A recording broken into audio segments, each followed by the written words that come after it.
Momen inersia. Apa sih? Coba kamu amati gerakan pada planet bumi tersebut. Nah, itu disebut dengan gerak rotasi. Tahukah kamu suatu benda yang mengalami gerak rotasi memiliki momen inersia? Pada gerak rotasi, ukuran kelembaban suatu benda disebut dengan momen inersia. Contoh benda yang memiliki momen inersia adalah bola sepak. Lebih jelasnya begini. Misalkan kamu memiliki sebuah batang ringan, anggap massa batang 0 dengan panjang R. Salah satu ujung batang yaitu titik O sebagai poros rotasi, sedangkan pada ujung lain dihubungkan sebuah partikel bermassa M. Jika sistem diputar terhadap poros P sehingga partikel berotasi dengan kecepatan V, maka energi kinetik rotasi partikel dapat dinyatakan sebagai berikut.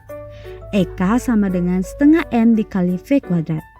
Karena V sama dengan R dikali omega, maka EK sama dengan setengah M dikali R kuadrat dikali omega kuadrat. Faktor M dikali R kuadrat merupakan momen inersia titik terhadap sumbu putarnya dan diberi notasi I dengan satuan kilogram meter kuadrat.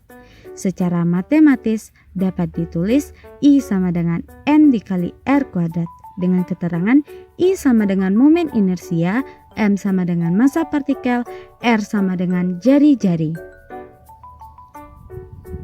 Di saat kamu melihat lampu gantung di rumahmu, kamu akan melihat bagian lampu gantung itu berbentuk kerucut. Nah, misalkan bagian lampu gantung tersebut sebuah benda tegar yang berbentuk kerucut seperti pada gambar.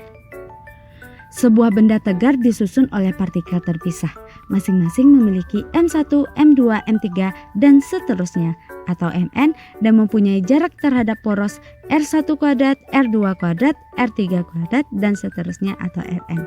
Kemudian kita jumlahkan, atau dengan kata lain, I sama dengan M1 kali R1 kuadrat ditambah M2 dikali R2 kuadrat ditambah M3 dikali R3 kuadrat, atau I sama dengan sigma N Mn dikali Rn kuadrat. Untuk lebih memahami konsep momen inersia, mari perhatikan contoh berikut. 4 buah partikel seperti ditunjukkan pada gambar dihubungkan oleh sebuah batang kaku ringan yang masanya dapat diabaikan. Tentukan momen inersia sistem partikel terhadap poros.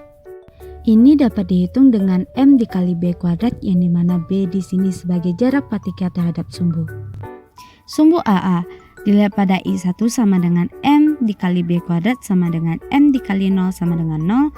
I2 dengan massa 2M jaraknya 1B, maka MB kuadrat sama dengan 2M dikali B kuadrat.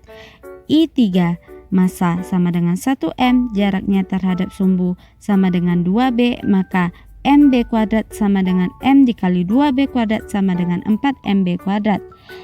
I4 massa sama dengan 3M, jaraknya terhadap sumbu sama dengan 3B, maka M dikali B kuadrat sama dengan 3M dikali 3B kuadrat sama dengan 27MB kuadrat. Maka jumlah atau sigma momen inersia sistem partikel terhadap poros adalah 0 ditambah 2MB kuadrat ditambah 4MB kuadrat ditambah 27MB kuadrat sama dengan 33MB kuadrat.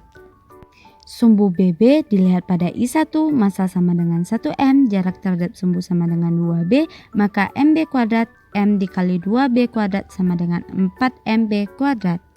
I2 diketahui M sama dengan 2M, jarak terhadap sumbu 1B, maka MB kuadrat sama dengan 2MB kuadrat. I3 sama dengan 1M, masanya jarak terhadap sumbu sama dengan 0, maka MB kuadrat sama dengan M kali 0 kuadrat sama dengan 0. Dan I4 sama dengan massa 3M, jarak terhadap sumbu 1B, maka M dikali B kuadrat sama dengan 3MB kuadrat. Maka jumlah atau sigma momen inersia sistem partikel terhadap sumbu adalah 4MB kuadrat ditambah 2MB kuadrat ditambah 0 ditambah 3MB kuadrat sama dengan 9MB kuadrat.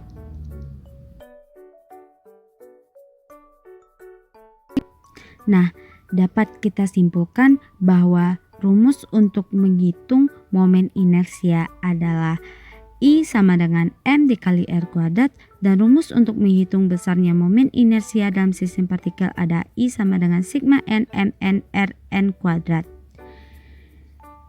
Thank you for watching dan sampai jumpa.